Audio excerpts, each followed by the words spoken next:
Almost. There you go. You're all set. Great. Thank you.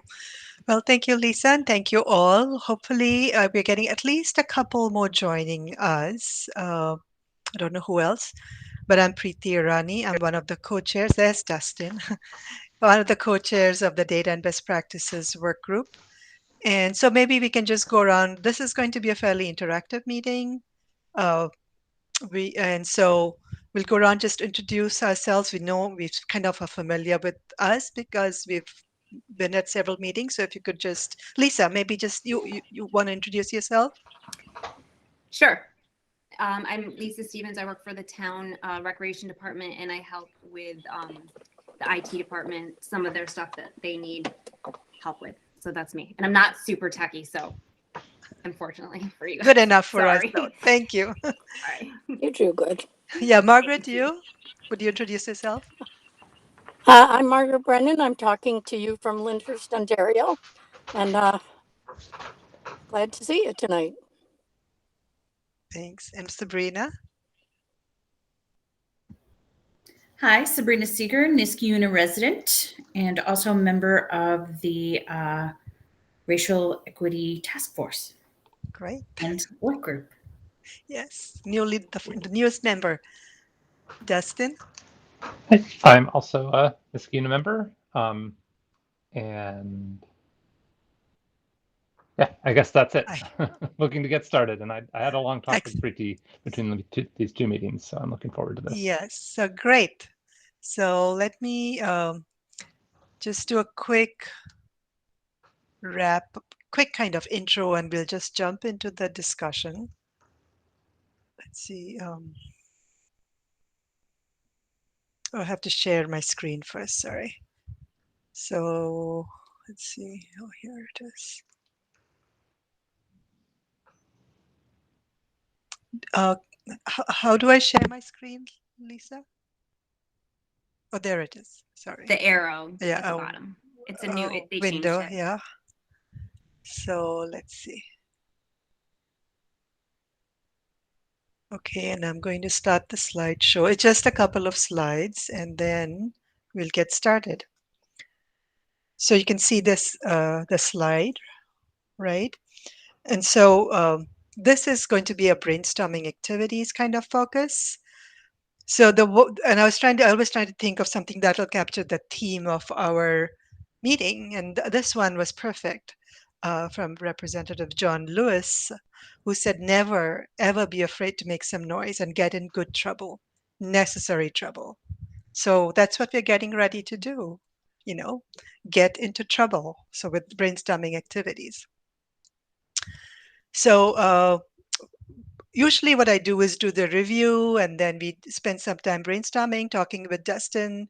He felt we needed more time for interaction. So I'll do the review at the end. And if you don't do the review, that's fine. We can do it next time because it's all right. I'll send you the slides, and you've kind of seen most of it.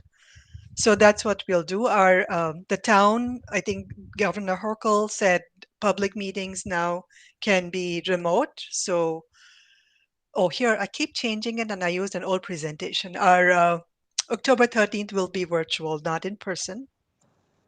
And that's the minutes of the shared drive. As usual, our values. Oops. Excuse me, it's Liz who's calling, and I don't know why. Just a minute. Hi, Liz. Oh, Lisa did. Lisa sent it to you. Lisa Stevens. She sent it on PX Mohan just now. Okay, I'll forward it again. Just now, she just sent it. Okay, yeah. Um, that was Liz. I told her Lisa sent the link to her PX Mohan email. So if she calls back, I'll pick it up again. Whoops. So again, our values are trust each other. We really do are honest, and we do want to kind of be helpful, useful, honest, connect, be respectful. We want to be intentionally inclusive. I know our group is small, but we will reach out to folks who are not here, and we want to work together to co-create and build connections and build relationships. So this was, after talking with Dustin, he suggested we brainstorm based on everything we've heard so far, activities we'd like to propose that the group should work on. And then any activity we do, we kind of need to say why we're saying this, how is it related to racial equity and justice in Niskayuna, and what kind of resource would we need for this activity to happen. So that's really the presentation. So I'm going to get out of this mode. You can still see the screen. And when you brainstorm activities, I didn't get any in the email. So I'm thinking all of us here have ideas. I do have some ideas, but I'll go later. So there's Ari is joined. So if y'all could just say, maybe propose whatever activities you were thinking of. Liz is joined. Fantastic, Liz. You got it.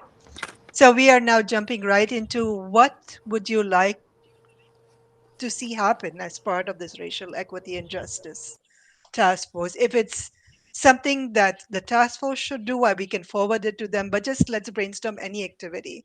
And this is a brainstorming activity, but that means nothing gets shot down. We Yep. listen and write it down. Well, can I speak? Yes, Might yes. as well. Like to talk anyway. Um, hold on. I would like to see us review the data that's been collected already in order to be able to see where there are issues, because in looking at the broad picture of where there could be issues, we really don't know, other than what anecdotal things we've heard, whether there are, like, based on the communities that care surveys, they do a whole section on depression there, and it may show that, our minority students have higher rates of depression than other students. And with the law enforcement, how do we really find out what they are, whether there are issues other than, as we all have anecdotal stories. I think I said at one meeting, I was always talking about, well, look at these cars pulled over on Route 7. And I asked the judge I sent something to one of the judges about it. And he said, I can explain that to you. Why there are always 3 police cars you see around these cars. And he said, what they do is the first guy to run up runs their plates and their name. And if there are any outstanding warrants, they call for 2 cars to come and back them up. So that was like, oh, okay. Hadn't thought about that before. But it still seemed like there were a disproportionate number of people of color whenever I see them stopped like that. And what other issues, people being told, go back where you come from and all that. I don't know whether anybody's even looked at that or done a survey to find out in the town if those kinds of things are being addressed. Because without the knowledge, I don't know how we can say we're going to do an activity if we don't even know if it's really a problem. So Margaret, you're saying if you know these data, you know where the issues are, and we can work on it, right? Yep. Okay, so that's how it's connected. And what resources do you need? Well, I mean, the law enforcement committee, I assume, collected a lot of data. Okay. And some we don't know if even the survey was done. So do the survey if it was not done.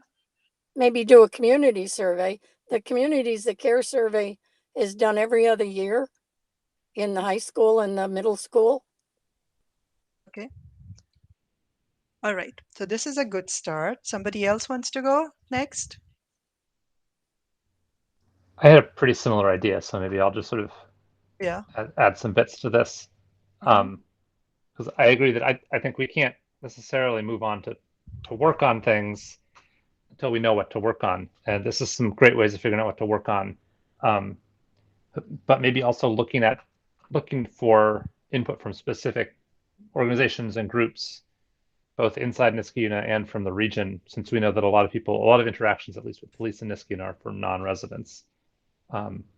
So we can seek out specific feedback from community groups, organizations that are in this town that have a president and a group, and sit down and talk to them and say, hey, what does Niskayuna need to do? What does Niskayuna need to be better at? And focus our efforts on those, because I think we're a very small group to try and decide those priorities, or the task force is a small group to decide those priorities. Okay. I think the impact on equity and justice would be that we have limited resources, so we could focus resources on something that's going to have concrete impact, an impact that's meaningful to people that we've talked to that have said this would have impact on me in the town. And what do you need for that? I think the surveys that Margaret talked about are good, but we might also need to do some structured interviews. So we have to get questions, what to ask, right? Yeah.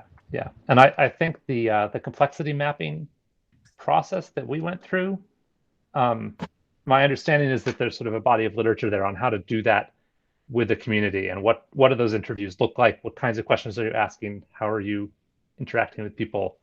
And go to, I'm totally blanking on the names of any possible organizations to go to, but yeah, go to this church and say, like, NICAP. this is what we're going to do. NICAP. Yes, good example. Go to NICAP and say, this is what we'd like to do. This is the kind of structure we're using. Can you sit down? A couple of you sit down with us for an hour or two over a couple of weeks and work through this process? And we get a sort of a different map from each of these different organizations. And then we can combine those, see what they're looking for, see how see things as interconnected. And that can be the information that we provide as a work group to the larger task force. So highlighting things that need to be worked on, and also some understanding of how things interact within the town. Sounds good, Dustin. So we have to, who wants to go? Another idea. Well, to sort of piggyback on that, do we have established coalitions within Niskayuna for people of color, for Asian Americans, for religious diversity? I mean, do we have like known coalitions? I am unaware of those types of things. So do we know people who know people that can get us in touch with that? And once we have all of this, creating a community day of meeting your neighbors to know who your neighbors are. I notice, and I know with COVID, it's almost impossible to really get together and get to know your neighbors and have a potluck. But I think Niskayuna is a small enough community that getting to know one another shouldn't be that hard, and yet it's very hard. So maybe figure out. Go ahead. I just want to give you some history on that. The reason Niska Day came together was many years ago. There was a high suicide rate in the high school, and they did a survey, a community survey, and they discovered that people saw themselves as little islands in their little neighborhoods. And that's why Niska Day was started, to bring the whole town together one day a year, to see that we are many, many factions, and but we can come together and we can do things together and share things. And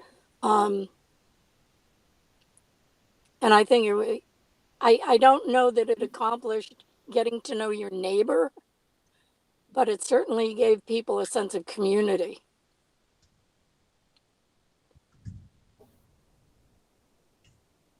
Yes, my kids always look forward to Niska Day.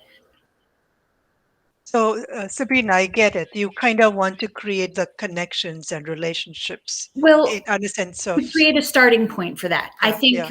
that's a place where people can bring in their own stories as well of how they've connected to Niskayuna, what they've experienced. I know one neighbor near me had another neighbor from down the street tell them, you know, why do you live here? Why are you still here? Go elsewhere. And you just think to yourself, how can you say that to another neighbor? And the people that perpetrated that, of course, were older white people, and the person was targeted with a flamethrower. So these are the things that I think if we can take a moment to really bring people together and have a place where you can get to know your neighbor in a safe way and people don't feel targeted for who they are, I think that opens doors and opens the ability to share your story, share your truth, and really get to know your community better. And so, okay, so the impact is that kind of builds solidarity, empathy.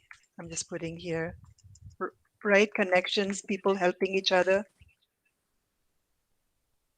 And what do you need for this to happen? What resources? That's an excellent question. I'm not sure of different neighborhood alliances. I think it was pre-COVID. There was like a block party up the street from us, and there was like a little Rosendale whatever. I don't know, like if there's something formal. My other neighbors on the other side showed me an old Rosendale directory, and it had the names and addresses of everybody who lived in Rosendale Estates. That I was like, oh, look at that. I mean, I would never dream of something like that now. Things change too much. But maybe somewhere on a website, on the town website, where you can voluntarily disclose who you are and where you live. And if you want to be part of a neighborhood collaboration coalition, I don't know. So, Okay. At the farmers right. market, they've had that group soliciting to get people involved in something that sounds like that. Wait. What do you want from a farmers market, Margaret? No, there's a group who has been at the farmers market who seems to be doing that kind of bringing people together in our community. And Yeah, to find out who is your neighborhood and what are their needs and all that kind of thing. we don't know anybody's name, but it's for a community event to bring people together, have a good day. I think Gene Sasnow could tell us who Okay. who that group you know, is. I don't know. Is that the Niski Community Foundation, the NCF? No. No, we just No. create. Hey, wait. Hold on. We just created that farmers market 3 years ago. But Niski Foundation, that lady is is a member, but she knows everything, so she's doing all kinds of publication and everything. Same with the NGAP. Jeannie is there, Jean Sosno. So those three people, Libby is the chair. So those three white people do everything together. I'm only sitting there listening, but I'm just learning to join all these things. But the fact was, the basic idea was to join, bring harmony among ourselves, have a good day, to go and get a cup of coffee and get a cup of fresh muffin bread and smell the sunflowers. Other than that, it's doing great. We're getting a lot of new vendors, a lot of new people coming. But again, Preeti, can I say something? Yeah, your turn. Go ahead. Okay. Prior to the interviews, that's a good idea to get in touch with African American family or a student or an employee from our community and ask them some questions and how they're feeling about this diversity and inclusion things. What we can do for them to improve our community. Sabrina, I agree with your directory of the Rosendale neighborhood. It was awful, but I don't know who lives there now. But when we came here too, one of our neighbors gave us the directory of the people so we can get in touch with people who in charge. She gave me the Cornelson number and everything, the chief. It was a nice. Maybe we can start doing it each community, each locations. It will help people. But my next door neighbor wants to kill me and burn my house too. If one of you guys can go and talk to him, why he's thinking that, why they are all cutting all my flowers, and I just left only one day. I cannot find my sunflower in front of my house. So one day, why they doing it? Why they watching it? Why they getting to my backyard? We are here for almost so many years. I don't know. I don't know how we can change this neighborhood. I had no idea. But even though I feeling that thing in my farmers market committees, I'm an outsider since, so, but I enjoy being there. That's what I put my little stall. I'll be alone. I don't know what I feel like. Yeah, I'm doing it. But I don't know when I sit in my committee, they all know that what is going on. I'm just listening. I have no idea. That's what we are going. So I don't know how to change this community. I have no idea. What would you like to do, though? I mean, this is all the stuff that's happening, but what would you like to see happen I mean, next? be more openness. We have to work together as a group. Even though I am a committee member, I don't know anything. I don't want to sit there and talking these white people talking about, oh, this is this, that. But before that, maybe they should communicate, or we should have a meeting together. Then we do. It's an open Zoom meeting and everything. But I don't know. It's frustrating. I don't know how to change these people. Okay. All right. So Pretty. then, if you were able to participate, what's the advantage there? What impact do you think it would have if you felt included and you were able to participate? I mean, we can. I may have some ideas. I may have something to offer. I don't want to sit there and listen to these people talking, and I'm just. Sometimes I don't even get a 1 minute to talk. So I don't know. And what resources do you think we need to change this? I mean, it's a community-oriented thing for the farmers market. We bring communities together, have a good time, and vendors come. It has to be a positive place to engage with different people, different communities, and offer some things what people want. But we all have those things, we are developing. We have so many vendors. They are all beautiful people, great people. But yeah, I mean, the all white people, we cannot change them. I don't know. I think maybe we need some, what do you say, some skills or some way for people to say, hey, people may not be aware that they're doing something sometimes. So some way, I don't know, some skills or aware or some way to kind of signal that this is not happening and this should happen. Maybe we can show them some movies, or we can show them the teddy bear stories I share with you. Maybe something. I don't know. I think understanding white privilege and power, and Right. really having them come to terms with their microaggressions or flat out aggressions towards other. If you're not white You are and not wealthy, in the group. You are outside.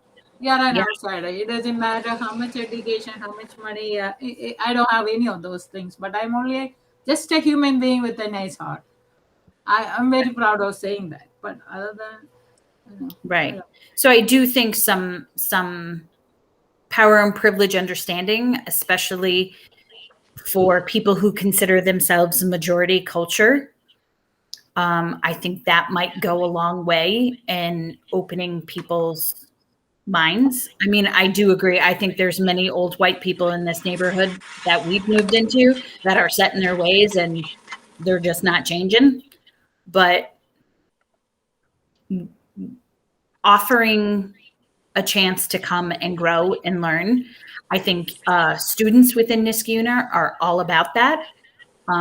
So it might get to a place that instead of being the white baby boomers, that we are looking at the newer generation coming through saying, okay, this is here and it's going to stay. And how do we work through that? I mean, the new generation we have to teach them some way to interact with others, and they have to put down their white privilege. We are all human beings. We are all God's creation, So the white privilege has an advantage in this world, but, how long? This is the time we have to stop it, and we have to have a good school system. Um, Something we are doing we looking for some answers from some other communities. So far, they never give us anything. It's all white privileged people sitting there with the politicians' wives and so on and so forth. If they put me in jail, I don't care. But that's what it is. So even we have an intern in our work group. That kid was talking nasty over to me over the phone. My son is listening to every single word she is talking. And she said, my son said, Mom, if I were her boss, I will kill her in 1 second. Kill means not to use any weapons. The way, she thinks she can do that to me.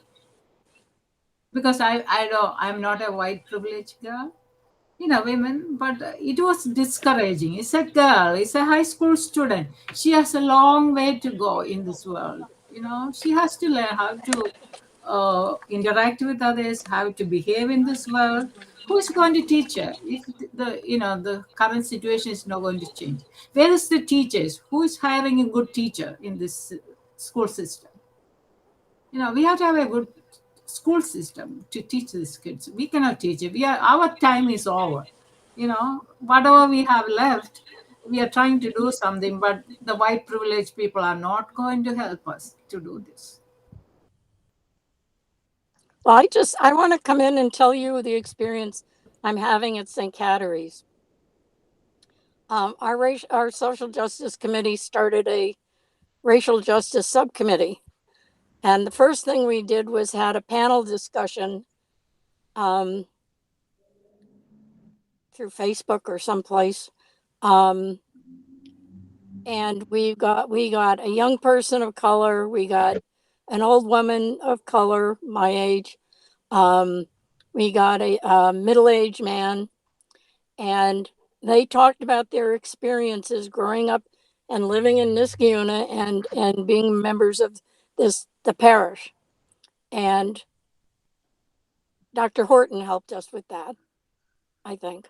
And then we put together a list of things we thought we might do within the parish, educationally, even like getting pictures of Jesus that look like a Middle Easterner and not looking like a Northern European.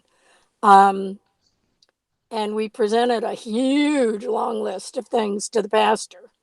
And he went through, and 90% of what we presented, he thought were just great ideas. And like one of the things we're doing is each month we have a theme. And Barbara Smith and I and anybody else who in the church and in our committee who wants to help are doing write-ups for every week in the bulletin. And they're going to have appropriate readings. They're going to have music, ethnically appropriate music, to sort of make people aware that we are a church of many people. So that's one of the things we've done over the last 6 months. And they sent a letter to the Gazette over something. I mean, there's letter writing going on.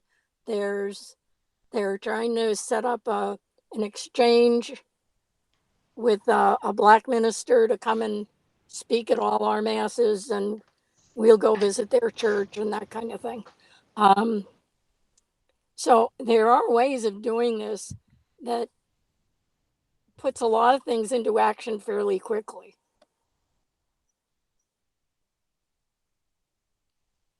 you know, regarding in the church discussions. Years ago, we had Father, what is his name? Jupin? Not Jupin. Father Bob. He came to our Niskayuna Senior Center and have a discussion. Beautiful discussion, beautiful things. After that, it never happened. I think most of the people didn't like it. They had a huge discussion about it. I don't know what happened. I was very interested in it. I mean, excited about those things. Like a discussion with the seniors. Most of us are living alone. Most of us don't know anything about Bible, or this is not. He's not going to, convert us or anything. It was a nice discussion with a group of people. But after that, nothing happens. That's the end of that discussions. Then if I keep asking, oh no, they won't tell what happens. So everything is shoo. It's nothing is open. I don't know what happened. And he referred us so many nice books. Can I get that book's name? Oh, we don't know. Go and ask him. Things like that. It's so discouraging, so sad how our mind is setting somewhere. I don't know where, but we had to come out from those little shells, and we had to open our shells a little more wide open, with wide eyes open, to indulge what is happening in this world. And Another group we might want to reach out to is the Clergy Against Hate, because they might be the able hate to crimes. Yeah. speak with us and give us some ideas of directions. I mean, how can you hate each other? I mean, especially in this COVID time, why can't our eyes can open and see the God is punishing us? Still, people hate each other. I don't know why. Well, Niskayuna is also a very large Jewish community, so maybe reach out to the different religious denominations in the area just to see if there is a coalition of sorts that really are working towards understanding one another. Well, that's the Clergy Against Hate. They Matt Cutler's very involved in that too, and they have wonderful programs. I've been going to them for 2 years now, 3 years. Okay, so I'm going to move this discussion. Ari's been quiet, so I'm going to ask Ari if you have any ideas or activities to brainstorm.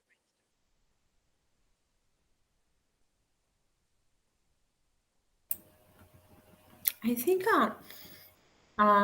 2 years ago, like pre-pandemic, I attended one of the festivals of the nations, I think at the Niskayuna High School, where they implemented so many like holidays that they celebrate each country, food, typical dances, and so forth. I think that's also a great idea to try to bring together the community.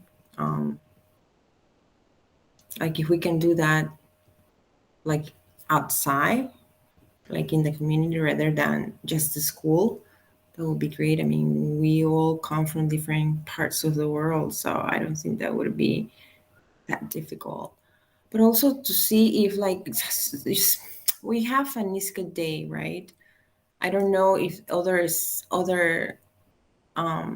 communities have their own celebration, and maybe we can kind of like exchange certain things, or have a little bit of like relationship between different communities, especially if they're doing things that are helping the marginalized groups. And when I'm saying marginalized, I'm not just talking about race and color. I'm talking about also a physical and emotional, part of the disability.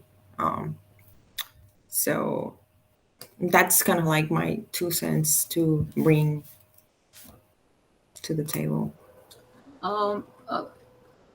Preeti, that's a good suggestion, Festival of Nations or a Festival of different countries. But Niskayuna has a lot of new programs now, Niski Now, and another group is for 60 plus group is Niski Neighbors. maybe we can invite all those groups, have a community day, to get to know each other, what their programs are, what they're offering to senior citizens of the. And there is a lot of people, including myself, are below poverty level living. I'm not ashamed to say that, but we can do something to help those people who are in need. Things like that, like that girl. Maya. Maya was doing a program for helping the seniors during the COVID time, but she's not doing that anymore. I don't know why. Maybe we can reach out to her and give some hand. She can continue to doing her program. I know she's going to be a junior and doing a lot of exams and essays, but she gave us a speech in the Rotary Club, so maybe we can reach out to that girl and reorganize their programs to help seniors. It will help, something we'll do, and it will help both people, the disadvantaged and advantaged, especially the seniors, below poverty line, community. And the children will get the community service time too. Okay. So I am going to put my brainstorm. Everybody has gone, and actually, two of y'all, since y'all all went before me, y'all took some of the ideas I was going to say. So I'll just propose the new one. Dustin, and some of you talked about structured interviews with marginalized communities. That was also what I was thinking, because uh, it's important for any work that we do. If we don't include people who are most impacted, then what are we saying? We are like continuing to strengthen the inequities instead of making it more equitable. Um, and then I also, the part that where you talked about people hate each other, people don't get along, what I saw that as people in conflict, and we have to learn how to resolve conflict and also be trauma responsive. Trauma is very, very common. And so very, very often when people are mean, you think, or rude, or really nasty, there's often something behind it. And unless unless that's addressed and acknowledged, they're going to continue to be nasty. And unless you understand where that nasty comes, it hurts, even though you know where it comes from. But at least you know how to deal with it. So my suggestion was, let me put it over here, was in addition to the marginalized communities, which I won't put because Dustin already proposed that, is address uh,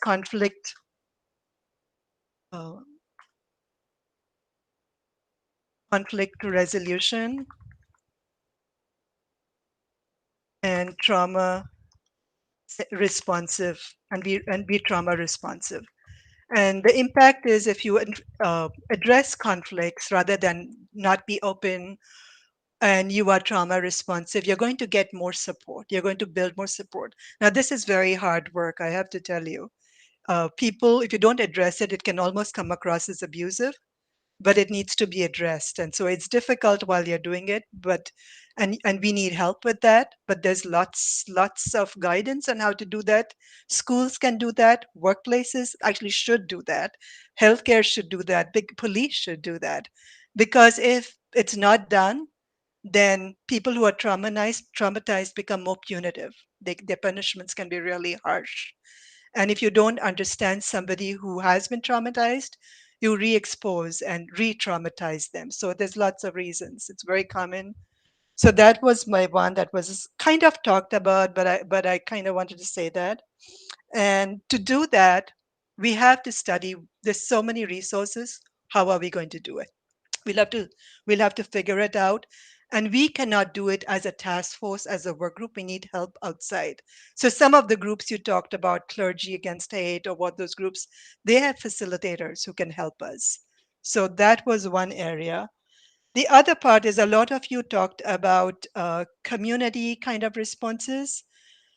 And I was more interested also in system responses. How do you get workplaces and schools and uh, and just, when we talked about the three missions, the well-being and the opportunity to thrive, and fair and restorative practices. These are all systems. So what we have been working on, we did collect some data. And so to be honest, we put it all in 1 or 2 sessions. It's a lot to grasp.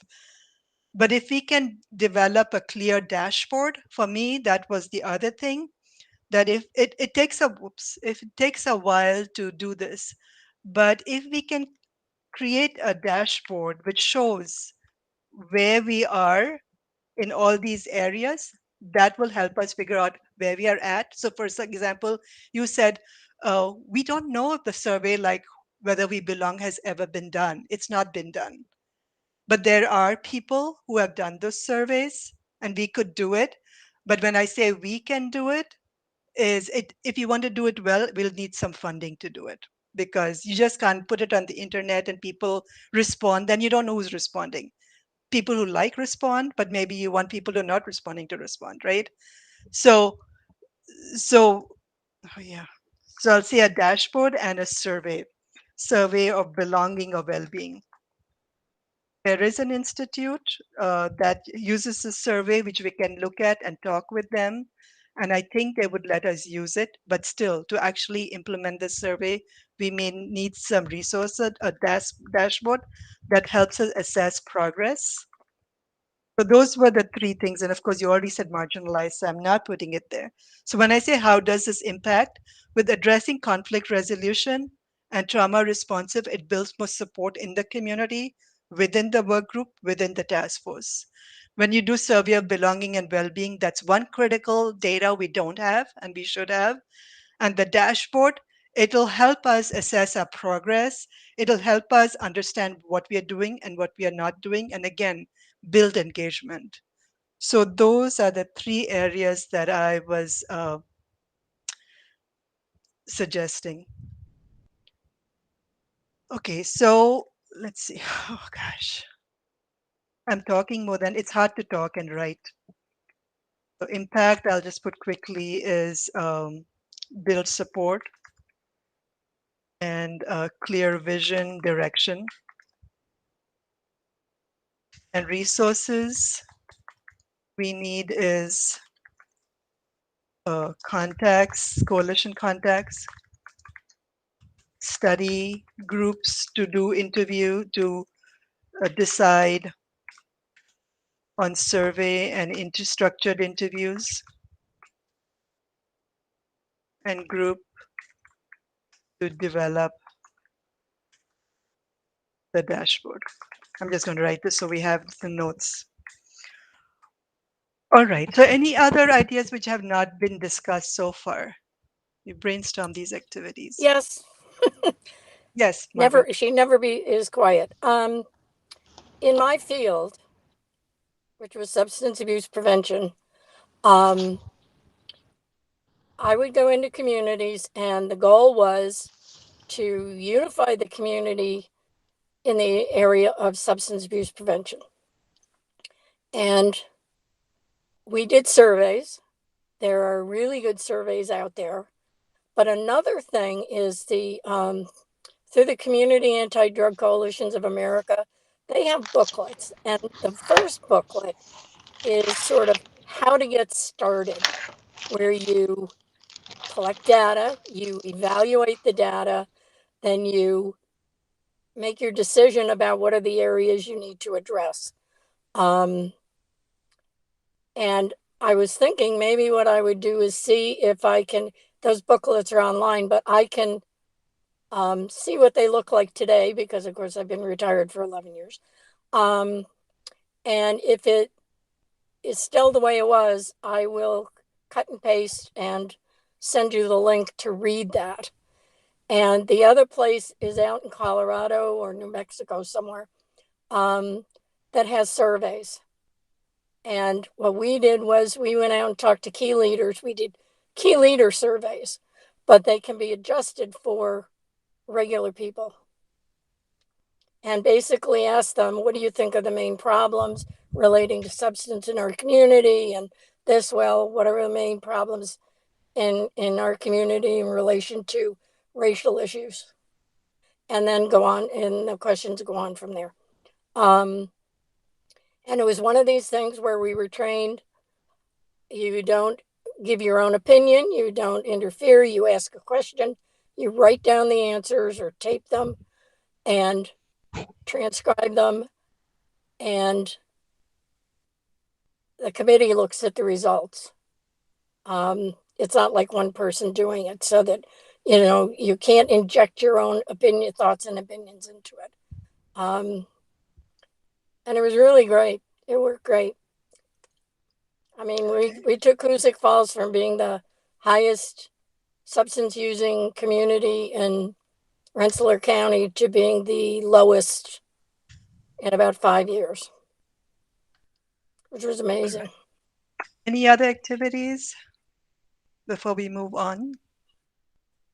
So I think those are things that I can contribute to you Okay.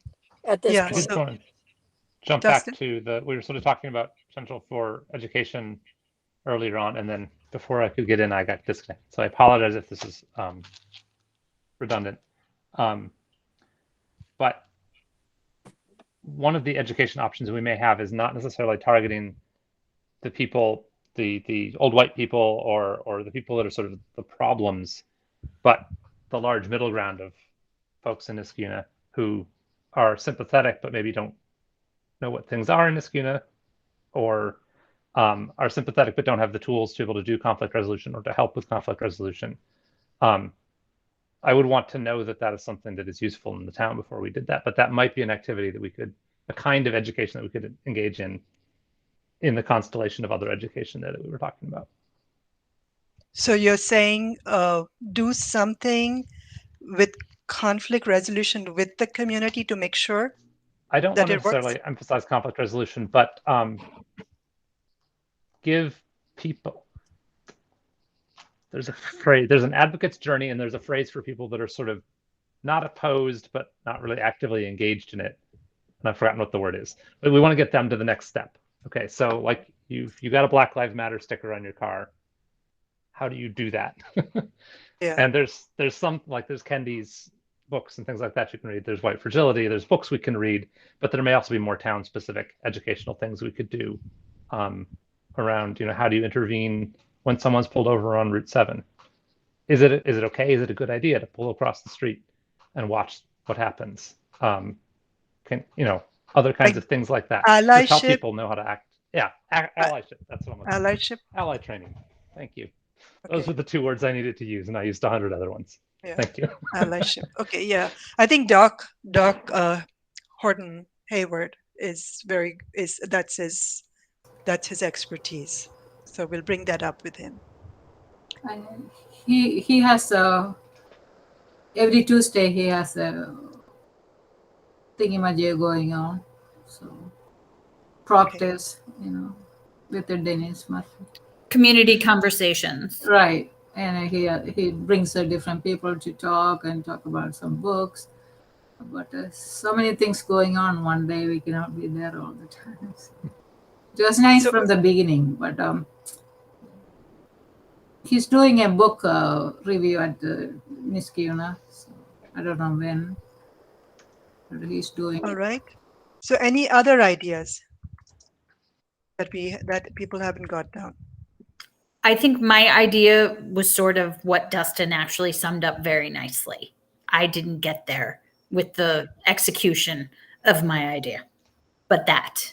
We make Like good teams. Community place, a place where the community can come together and really figure out how to be allies, and really even understanding trauma response for them, I think would be huge, and understanding what microaggressions cause in a trauma response. I mean, all of that, I think, ultimately comes together to inform how a person moves in the world, right?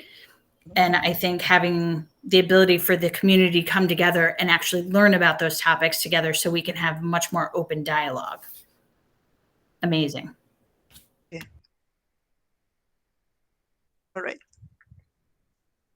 So we have to figure out how to get here from all these ideas. We won't be able to pick all, but we'll let this sink in a little bit and come back and figure out which one we can work with as a group And Pretty, I wanted to let you know too, you're doing a beautiful job of self-captioning, but there's also captioning too on this meeting. So I don't know if you want to take all of those notes, but you can also refer to the captioning that is in the meeting if you want to Yeah, go back yeah. forward. No, this is the brainstorming, so it's so people don't kind of other people repeat themselves. So I just wanted to move forward and back.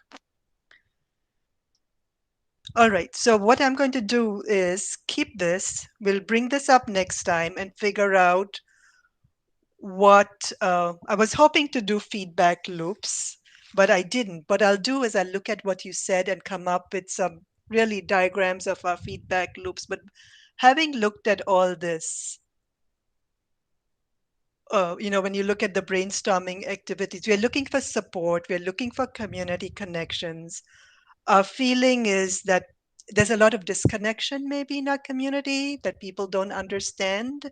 And maybe that's why they're here. People are angry and they may be angry for different reasons. And we have to understand each other. So it's really a lot about building relationships and building connections and building support. And there are various ways to do it at the community level, at the organizational level, at the personal level. There are different ways to doing it. And so I'm going to skip this because I just kind of summarized it. But we'll come back and I want you all to think about which of it, maybe it comes through, which one we want to work on uh, as a group or whether we want to work as the subgroups. So what I'm going to go after this is just go through what we've done so far so you have an idea because we've been meeting since April. So this is the timeline and the milestones we've been going. So in April when we started, we talked about role clarification, ground rules, glossary, we set up our shared drive, etc. In May, we focused on complexity science. We started talking about complexity and focused only at complexity, that everything isn't connected and solutions are not what always they seem. There's so many layers to it. And then we talked about systems thinking, and that's what Dustin mentioned, the feedback loops, what are positive feedback loops, negative feedback loops. And then in July, we went to talk a little bit about demographics. And in both these, we also talked about frameworks, which is we talked about focusing on well being, which is an asset based framework. We talked about systems thinking. And then the third framework we talked about is targeted universalism. We do the same intervention, but we see how it impacts the different groups it may not be reaching because everybody takes it in differently. And we kind of identified the three themes. Now, the three missions we identified are sort of artificial. They're interconnected. It's something we do to make it manageable. There's a lot of overlap, but it's that well-being, opportunity to thrive, and fair and restorative practices. We came up with some goal and intervention criteria in August. That was a heavy meeting, a lot of data just shoved down, and that was a frustrating meeting for some because it was a lot pushed in. And we started the self-assessment survey.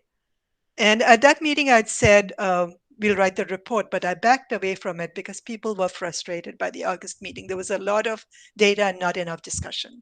So that's why this was in responsive to let's have more discussion and see what practices we should do. So we have an idea. There's some commonalities, but when everybody said is we want to build more understanding, more support, more relationships, more connections. That comes through very clearly. But at the same time, there are a lot of things which are hazy. Kind of you have an inkling, but it's not very clear. And in October, I hope we'll do action steps. You notice I have nothing after October because the way we work may change after October. It depends on how we decide to move forward. So let's see. So then, okay, sorry. Let's see from current slide. Okay. So then let me just go through the self-assessment survey because it's connected with the activities you talked about, which was interesting. And I don't know if you brainstormed the activities based on the self-assessment survey. We had 99 active members when this was done. People are slowly kind of backing out for various reasons. So 67 response rate, which is good. Most agreed that people were very kind and empathetic, and that what we're working on, it's important to understand it's a complex problem. We need to work with systems. And most disagreed that members were trained in interrupting conflict. I just want to make sure I didn't. Okay, conflict and racism. They disagreed that meetings were planned, basic needs were considered, and they disagreed that the discussions elevated racial equity and justice, and that we were working on action-oriented missions. And this is still early, so we know we're in the planning stage. And people didn't know, for the most part, whether members have authentic relationships with BIPOC, which is Black, Indigenous, people of color, individuals, leaders, and organizations. And somebody said that also when we brainstorm activities. We don't know what each of our connections are. And when we ask, there is a very typical life cycle for groups like this. And our group, most people said, were impatient.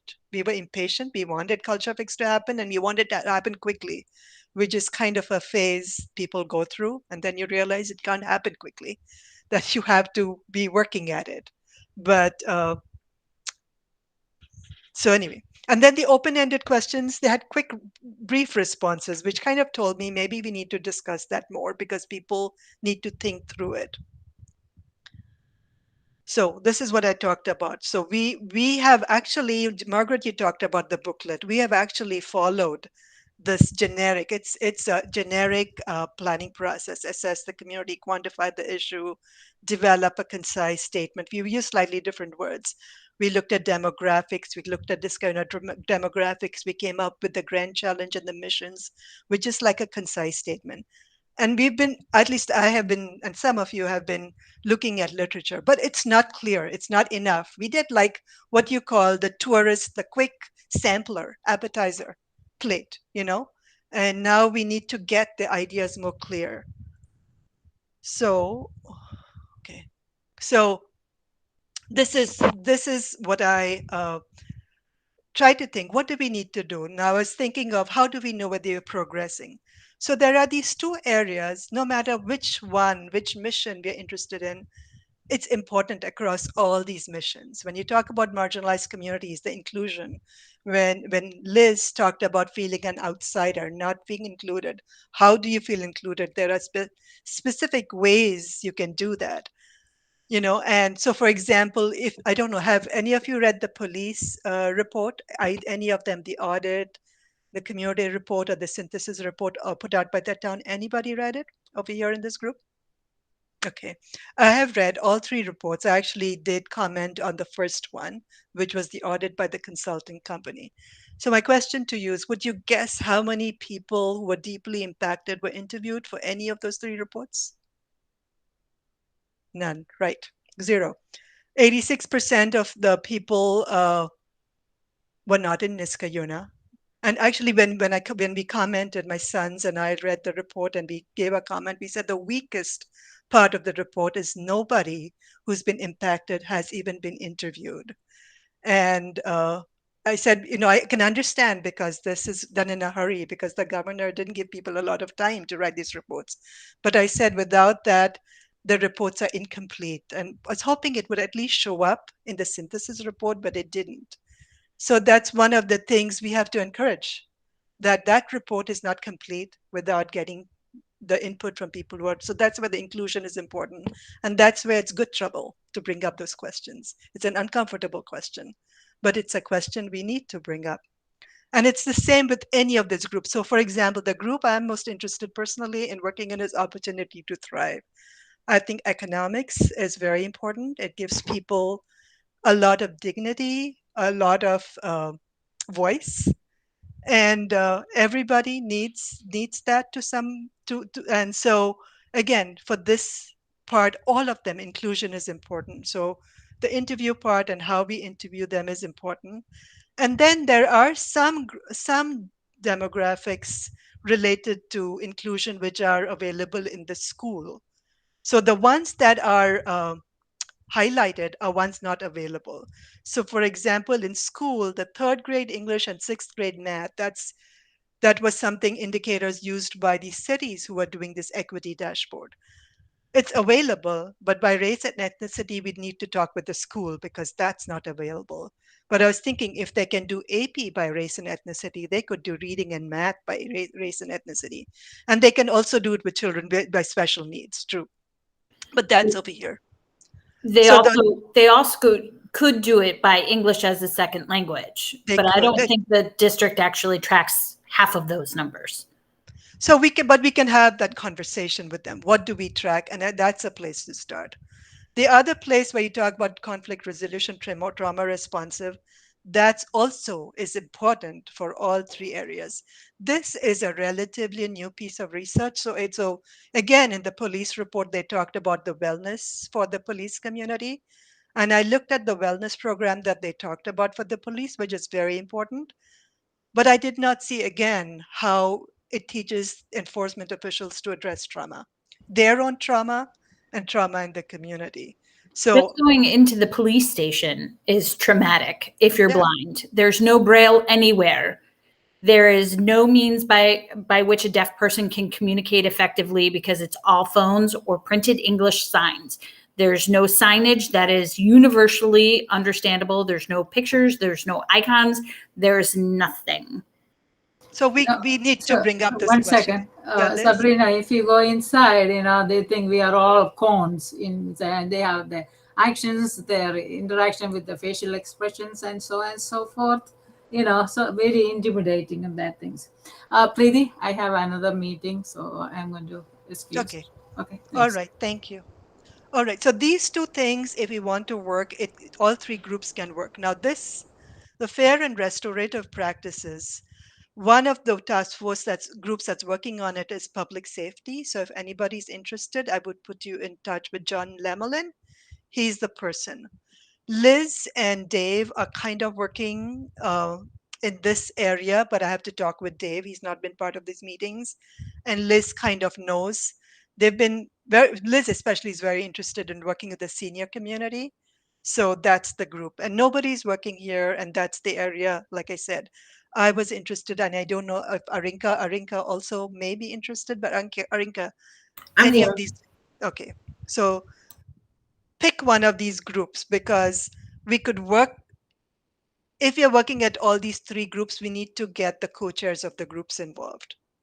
But there are areas which are specific to these missions which are not part of these groups. So you would have to work within each of these areas. So for example, in the well-being group, that's where the well-being and thriving, actually both of these, the belonging survey that we talked about would be worked on by these groups. But the opportunity to thrive group would work more on the housing and inclusive spaces.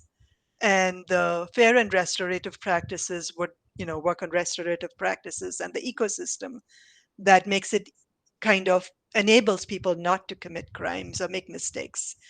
Clear and in transparency may also fall under fair and restorative practices. So these I put in down because there'd be data behind this, and there are some data we would use in the dashboard. So at the next meeting, I'll come up with a prototype of a dashboard, but it's far from ready. It'll take us at least a year, if not more, to actually get it working. But at least you'll fill in the blanks, and then you can tell me whether that's helpful, add to it, delete to it. But I think it's helpful if you have a prototype to comment on it rather than a blank page. So each of these questions that I put will have some kind of data behind it. Some we have right now and some we don't. So what are we looking for when whoops, can you still hear me? Okay. What are we looking for? We're looking for trends when we look at data. We are looking at disparity ratio where available at any geographic level, county, state, if there's any disparity. Sometimes it's hard to find in the town because we have very low racial groups, numbers. And then it's very hard to get those numbers. But we can say if it's happening in the county, likely the disparity is also in our town. But sometimes you can and connections with local, state, national goals, missions. And the reason I put that, there's a lot over here, but we can draw from it. Each of these have guides we can draw from and learn from. We don't have to do exactly what they say, but but it's there for us. So our next steps is share we have to share what we've done so far because we have quite a few new members on the task force at the October 19th meeting. And actually, at the next meeting, which is September 21st, I'll share the self-assessment survey because what we did was a pilot, and we want to ask if the task force wants to do that survey, the task force membership. But our activities we'll share at the October meeting, not at the September meeting. At the September meeting, we'll only do the self-assessment survey. So at our next October meeting, the work group, which is I think October 13th, we'll talk about which activity we want to work with. Maybe choose a couple. Maybe we could do a dot voting. Why? Maybe something we want to choose because all of us can work on it, or we feel that's really important and we can't move forward. So we can do that at the next meeting. And at the next phase, we'll be really talking to institutions, to community, trying to get a sense of who has the contacts and reaching out to the contacts. We'll clarify our goal, the rubrics. I mean, how do we know we are doing well? How do we know we are thriving? How do we know as a community we are fair and practice restorative justice? And like I said, I'll develop a fill in the blanks for a dashboard, but I won't have all the content because we don't have all the data. We'll identify, what we do next, the next step.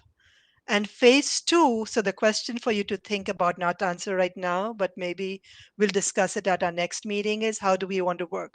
Do we want to break up into the 3 missions or work together as this group?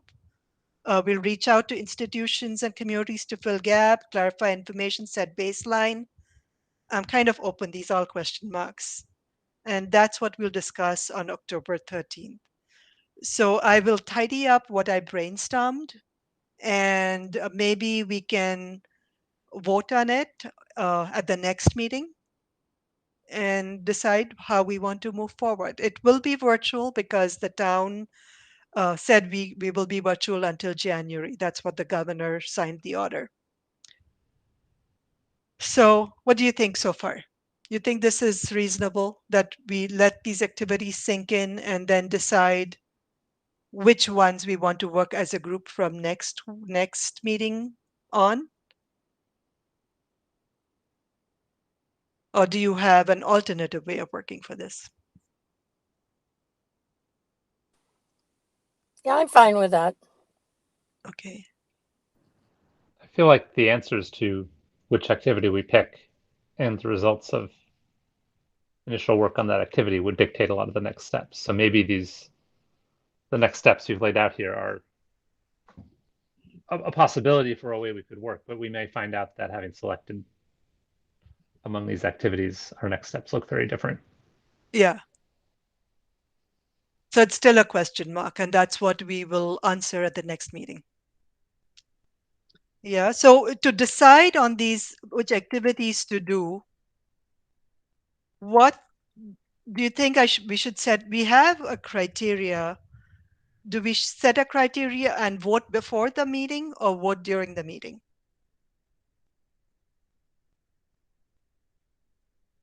All these activities, I could put all of them down. Should we vote during the meeting or before the meeting and then discuss it during the meeting and see if people want to change their vote? I would lean toward more of a consensus decision-making process than voting. Okay. I feel like if the 6 of us vote and it's 4-2, then we're down to 4 people that want to work Right. on that thing. So we'll discuss it at the next meeting is what I'm hearing you say. And I It's a think consensus. some of these are very similar to one another. And I think building through consensus, we get to what we all kind of want. Okay. Because we all kind of want very similar things. We just have different names for it.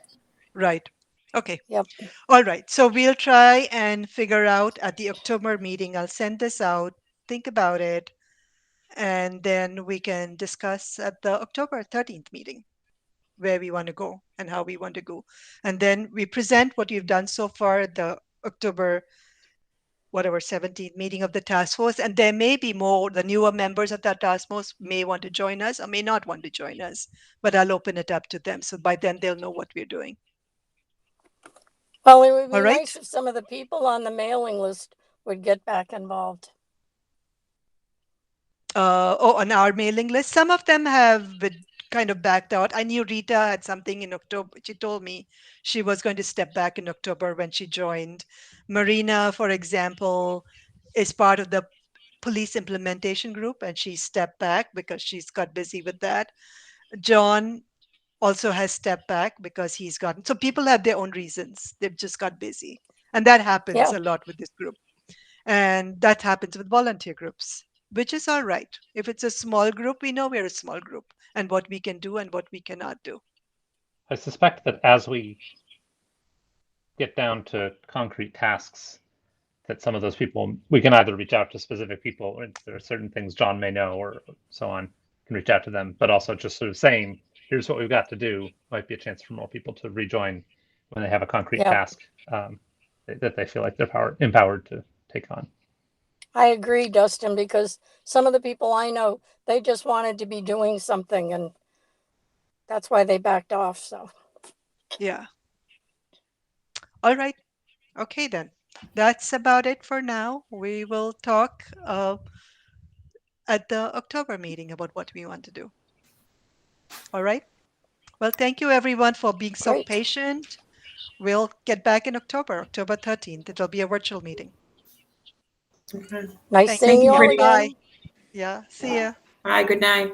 Good night. Night. Bye. Enjoy the storm. No storm here. Clear blue skies. Bye, pretty.